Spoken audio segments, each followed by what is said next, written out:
Olá, estamos aqui para mais uma reflexão, fazendo a nossa ponte virtual entre eu e você que me escuta.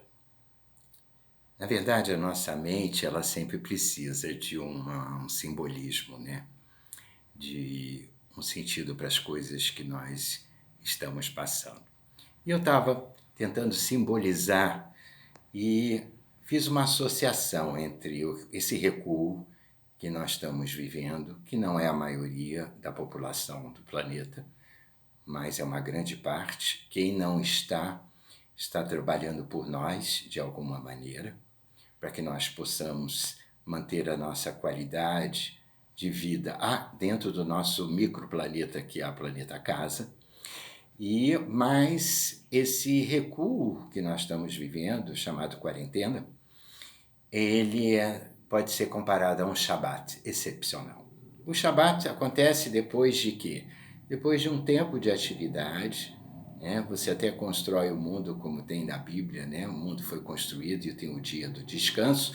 Nós estamos vivendo essa suspensão da nossa atividade. E o Shabat é um recuo para que nós possamos pensar e avaliar para poder continuar. Viver isso sem a compreensão, sem nenhum ganho, é jogar, desprezar toda essa superioridade humana que é capaz de observar a si mesmo, né? A grande superioridade humana sobre todas as formas outras de vida é que nós podemos, através da nossa capacidade psíquica, mental, psicológica, refletir, sair de si e ver a si mesmo em si mesmo. Então, o brilhante desse conhecimento é que esse conhecimento ele nos acalma. Por exemplo, quando a gente tem uma dor física, em que nós não sabemos o que está acontecendo, e nós procuramos um clínico geral, e ele nos explica toda a fisiologia daquela dor, daquele sintoma, ele ainda não prescreveu o remédio, nem o tratamento, nem chegou à cura. Mas ele nos deu, é isso, doutor, e aquilo nos dá uma sensação de segurança. Portanto, quando, por exemplo, mais um exemplo que me veio até, bate a porta, o que é isso? Foi o vento que bateu. Dá um alívio que você encontrou um sentido para aquele movimento, daquilo que se inseriu na sua realidade. Então, procurar o conhecimento, o brilhante de conhecer o quê? O que nós estamos passando e o que nós estamos sentindo. Primeiro, o que nós estamos passando é alguma coisa que foge da nossa natureza habitual. Ser encolhidos, né? Ser excluídos da situação da Terra, como nós já vimos em outros vídeos, e não é da natureza do ser humano, senão ele não teria descoberto tantas novas terras por essa necessidade de expansão, inclusive chegar à Lua, a Marte, a tantas coisas que nos deram a extensão para além, muito além de nós. E aquilo que também nós estamos pensando e sentindo. O brilhantismo do conhecimento é que isso também nos acalma. E nessa compreensão, nós podemos também aprender que existem algumas atividades. É como se você pudesse aprender como lidar com isso. Existem alguns exercícios. Primeiro exercício que quando você acorda e depois estica a cama, como eu coloquei, para despertar os anjos que fazem as nossas inteligências pensarem simbolicamente, o importante é fazer um exercício durante 30 minutos. Constanza Pascolato, ela disse que nessa quarentena, ela, como se sente, da parcela, né, de risco, como eu, com 61 anos, da parcela de risco, ela anda 4,5 km na garagem do prédio dela. Ora, isso pode ser uma distração, como eu disse, mas não é. Agora nós vamos ver sobre outra ótica, não a ótica do corpo. Aliás, ato falho, ética é um valor que você vai assimilar para si, né? Aquilo que você vai considerar como correto. Ora, Quando nós entramos numa atividade de 30 minutos, seja pular do lado da cama, subir e descer escadas, ou ir para a garagem, se movimentar, ou fazer a sua esteira, pular corda, cada um vai encontrar o que é o seu próprio limite, mas é importante o movimento, andar no corredor, né, da sua casa, ir voltar. Alguma coisa nós temos que fazer para quê? Para que esse movimento seja um impulso para o cérebro e ele acorda.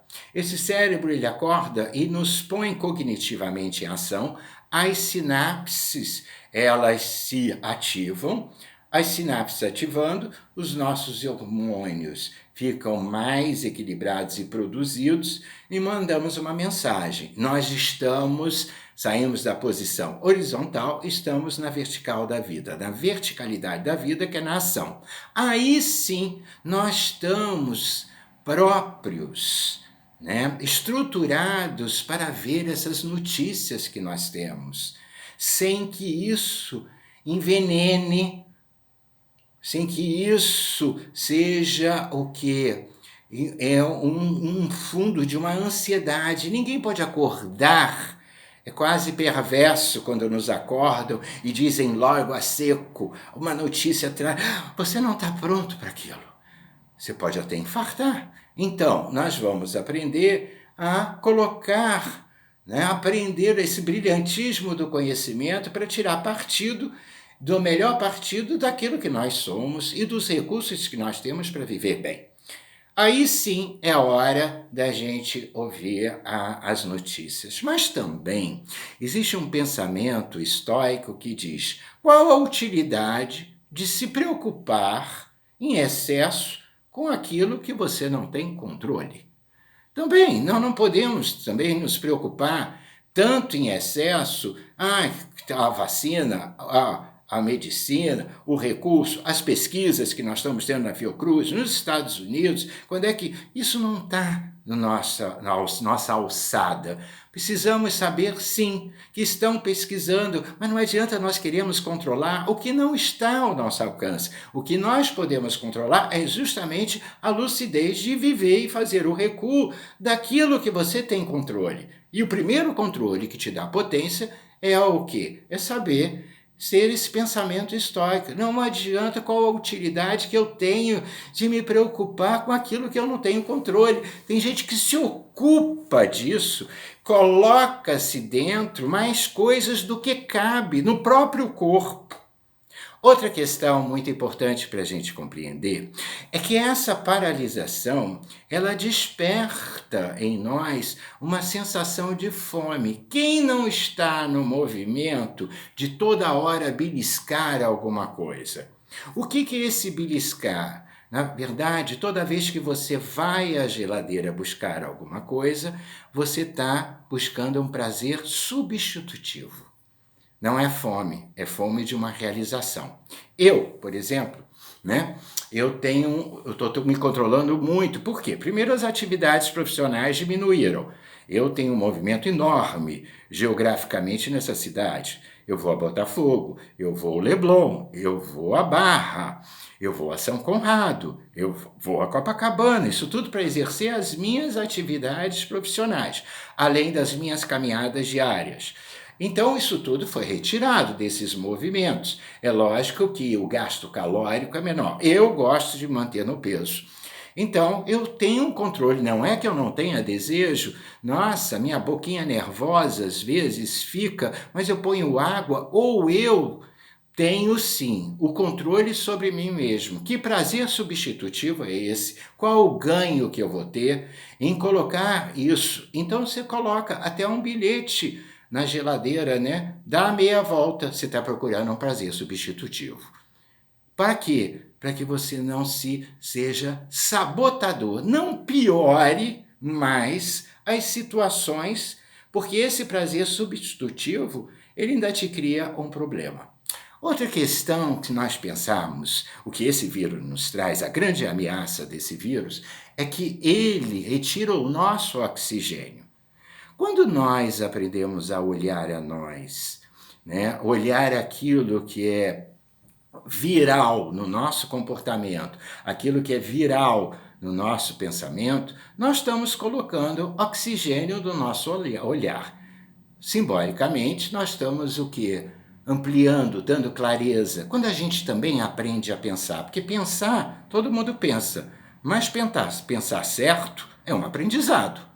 Então, quando nós colocamos pensamentos embasados, pensamentos pesquisados, pensamentos que não são achismos, nós estamos colocando um saber para se tornar sabido, o saber esperto, como Lacan criou esse saber sabido, esse termo, e também, mais do que isso, que nós estamos também oxigenando as nossas ideias.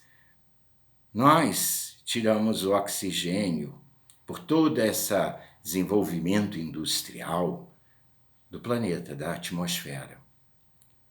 E o que acontece? Está perdendo a qualidade. Quando a gente perde essa qualidade do pensamento, nós estamos colocando monóxido de carbono dentro de nós. Ninguém funciona bem assim. Da mesma maneira que o vírus tira os nossos oxigênios e pode nos levar à morte por causa disso. Então é muito importante que a gente oxigene a clareza dos nossos pensamentos, que limpe, em que faça uma faxina dos seus pensamentos, aprendendo esses movimentos que eu já dei. Primeiro, essa cama, o ritual de passagem, o movimento, e depois ver as notícias, depois aprender a pensar. Tudo passa, tudo na vida passa. Tem um poema de Fernando Pessoa que eu gosto muito, que eu vou ler para vocês, né? Depois de tudo, é o nome do poema dele. Depois de tudo ficaram 3 coisas. A certeza de que estamos sempre a começar na vida. Todo dia a gente começa a escovar dente de novo, como a gente começa a amar. E ele continua. A certeza que estamos sempre a começar. A certeza de que é preciso continuar. A certeza de que seremos interrompidos antes de terminar. Portanto, devemos fazer da interrupção um caminho novo. Nós não estamos nessa poesia, nesse trecho poético de Fernando Pessoa, nós estamos o quê? Interrompidos. Vamos fazer um caminho novo. Vamos fazer da interrupção não uma tragédia, mas uma evolução de percepção. Oxigenar a si mesmo para não ser virótico consigo. E ele continua, além de, portanto, devemos fazer da interrupção um caminho novo, da queda um passo de dança. Isso me lembra quando os bailarinos dançam, eles estão na ponta dos pés e eles sentem dor. Nós estamos na plateia assistindo aquela leveza, aquela beleza de Ana Botafogo, Margot Fonteyn, tantas que tiveram, e nós pensamos que aquilo parece às vezes um cisne branco, o cisne na ponta dos pés que vai, e não reconhecemos que temos dor. Equilibrar sobre a dor é aquilo que nós devemos aprender para fazer a coreografia do depois de tudo, do interromper, começar de novo. E ele continua fechando. Do medo, um novo sonho. E da procura, um encontro. Vamos encontrar esse passo. Vamos encontrar. Vamos tirar o cisne negro de nós e equilibrarmos no cisne branco, com dor, mas fazendo o movimento daquele que sabe dançar a própria existência. Até a próxima. Estamos juntos nesse balé.